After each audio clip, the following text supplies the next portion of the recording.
ബഹിരാകാശത്ത് നിശബ്ദമായി നീങ്ങുന്ന ഒരു ഭീമൻ നിലയം, ഇന്റർനാഷണൽ സ്പേസ് സ്റ്റേഷൻ. കിലോമീറ്ററുകൾക്കപ്പുറം മറ്റൊരു ചെറിയ ഉപഗ്രഹം അതിനെ കൃത്യമായി നിരീക്ഷിക്കുന്നു. ഇത് വെറുമൊരു നിരീക്ഷണമല്ല, ഇന്ത്യൻ ബഹിരാകാശ ചരിത്രത്തിലെ പുതിയൊരു വിപ്ലവമാണ്. അഹമ്മദാബാദ് ആസ്ഥാനമായുള്ള അസിസ്റ്റ ഇൻഡസ്ട്രീസ് എന്ന സ്വകാര്യ കമ്പനി തങ്ങളുടെ തദ്ദേശീയ ഉപഗ്രഹമായ AFR ഉപയോഗിച്ച് ഇന്റർനാഷണൽ സ്പേസ് സ്റ്റേഷന്റെ ചിത്രങ്ങൾ ഭ്രമണപഥത്തിൽ വെച്ച് പകർത്തിയിരിക്കുകയാണ്. ഇന്ത്യയുടെ സ്വകാര്യ മേഖലയിൽ ആദ്യമായാണ് ഇത്തരമൊരു ഓർബിറ്റ് സ്നൂപ്പിംഗ് അഥവാ നോൺ എർത്ത് ഇമേജിംഗ് വിജയിക്കുന്നത്. ഭൂമിയിൽ നിന്ന് 400 കിലോമീറ്റർ ഉയരത്തിൽ മണിക്കൂറിൽ ഏകദേശം 28,000 കിലോമീറ്റർ വേഗതയിൽ പായുന്നതാണ് അന്താരാഷ്ട്ര ബഹിരാകാശ നിലയം. ഇത്രയും വേഗത്തിൽ സഞ്ചരിക്കുന്ന ഈ ബഹിരാകാശ നിലയത്തെ കൃത്യമായി ട്രാക്ക് ചെയ്യുക അതീവ ദുഷ്കരമാണ്. എന്നാൽ ഇന്ത്യയുടെ സ്വകാര്യ മേഖല ബഹിരാകാശത്ത് വ്യക്തിമുദ്ര പതിപ്പിച്ചതോടെ ഇതിനെ നിരീക്ഷിക്കാൻ ഇനി ലോകശക്തികളുടെ സഹായം ആവശ്യമില്ല. ഫെബ്രുവരി 3-നായിരുന്നു ആ നിർണായക പരീക്ഷണം. വെല്ലുവിളി നിറഞ്ഞ സൂര്യപ്രകാശ സാഹചര്യങ്ങളിൽ പോലും 300 കിലോമീറ്ററും 245 കിലോമീറ്ററും അകലെ നിന്ന്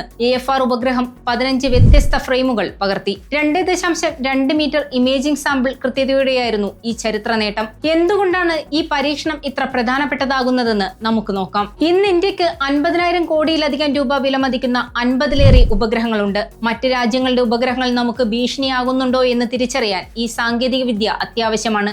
ശത്രു രാജ്യങ്ങളുടെ മിസൈലുകളെ ട്രാക്ക് ചെയ്യുവാനും ആണവവിനിമയം, നാവിഗേഷൻ, പ്രതിരോധം എന്നിവയ്ക്കും ഇവ സഹായകമാണ്. വെറും 80 കിലോഗ്രാം മാത്രമാണ് AFRന്റെ ഭാരം.